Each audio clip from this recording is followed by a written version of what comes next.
Hi guys, Matt Easton here. So during the 19th century, lots of Indian cavalrymen served under British officers, under British command, and irregular cavalry were allowed to use their own weapons and wear their own clothes. They didn't have to wear government uniforms. And a lot of them, in fact most of them, certainly initially used tulwars. However, over time it was found that a more consistent quality of weapon could be gained if British government made weapons were supplied. And of course there's an economic element to this as well, because by supplying the Indian soldiers with British made equipment, you're essentially paying your own arms manufacturers to supply the troops that you're paying. So it's a bit like the economics of modern warfare, modern military equipment, whereby you want your own soldiers and your allies to use the equipment that you make, because that benefits your own economy. But without getting into the economics of it too much, so most irregular cavalry troopers, probably until about 1860, used tulwars. However, as I've mentioned in previous videos, a lot of tulwars did actually feature British blades, both of the 1788 pattern sabre and the 1796 pattern light cavalry sabre, and additionally of course German made blades. So many tulwars that I've actually showed in previous videos, and Farangi and other types of Indian sword, actually feature European made blades, made in Solingen, a lot of them in Germany.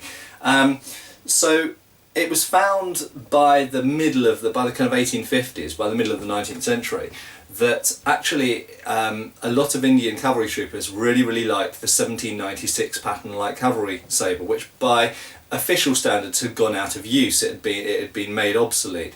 One of the advantages, therefore, was that there were a lot of stocks of this old pattern sword that was no longer in official British service around, and they could be pressed into service in India or sold off to independent Indian states. Actually, during the Indian Mutiny, we know that Hodson, of Hodson's Horse, actually found a stash of these old 1796 light cavalry sabres and distributed them to his own irregular Indian cavalry, many of whom of course then used them in preference to native made swords, simply because in some cases they were better quality blades. They'd been proved and tested, and they were of modern industrially made steel, industrially made by the standards of the day of course. However, one of the drawbacks of tulwars, and indeed of the 1796 light cavalry sabre, is that at best they have a single knuckle bow protecting the top of the hand and protecting the front of the hand here.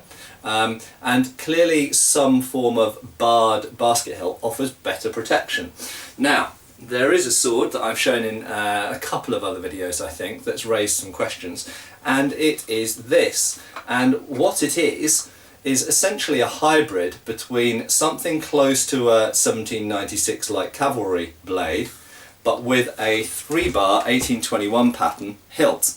And what this does is it marries the best of both worlds. It offers a pretty good level of hand protection. It's not a full basket, of course, it's not even a half basket. It is only what we call a 3-bar hilt, because you've got 1, 2, 3 bars. And this is the standard 1821 pattern light cavalry hilt, also used by the Royal Artillery incidentally. But it marries a better guard than the tulwar or the simple knuckle bow of the 1796. It marries it to a big curved cutting blade, and this blade is very similar.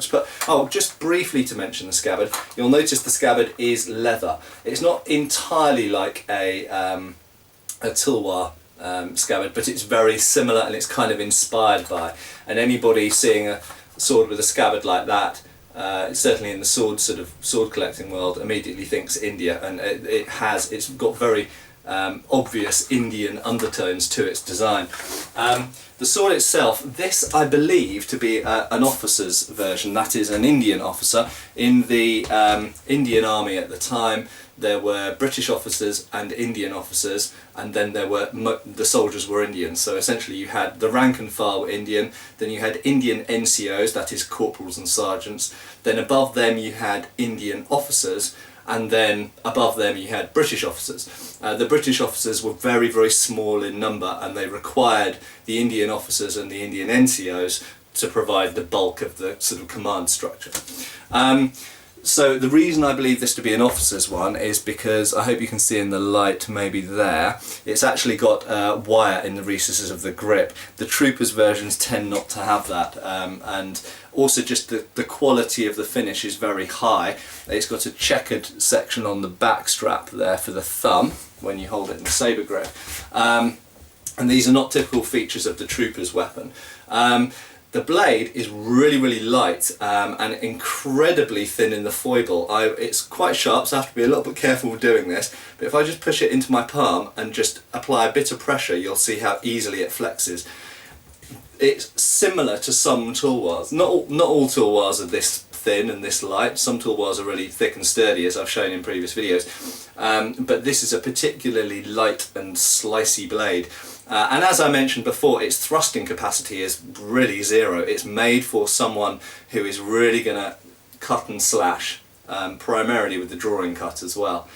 So there we go, we did have a sword that is essentially, it marries a Napoleonic period 1796 light cavalry blade with a later Victorian 3-bar hilt, and it was given to Indian irregular and regular cavalry in fact, and this model of sword, although it's not terribly common, it's not that uncommon, you find them, they come up in auction, and you'll find them on antique dealers' websites not infrequently, and they were in fact used until the Second World War, and by the end of the Second World War, unfortunately, I would say, the Indian cavalry were basically re-equipped with the thrusting model of sword, the 1908. In actual fact, there's an Indian version of the 1908 that's essentially cheaper made. It's got a wooden grip instead of the special kind of vulcanite type grip, and it's just a bit more basic.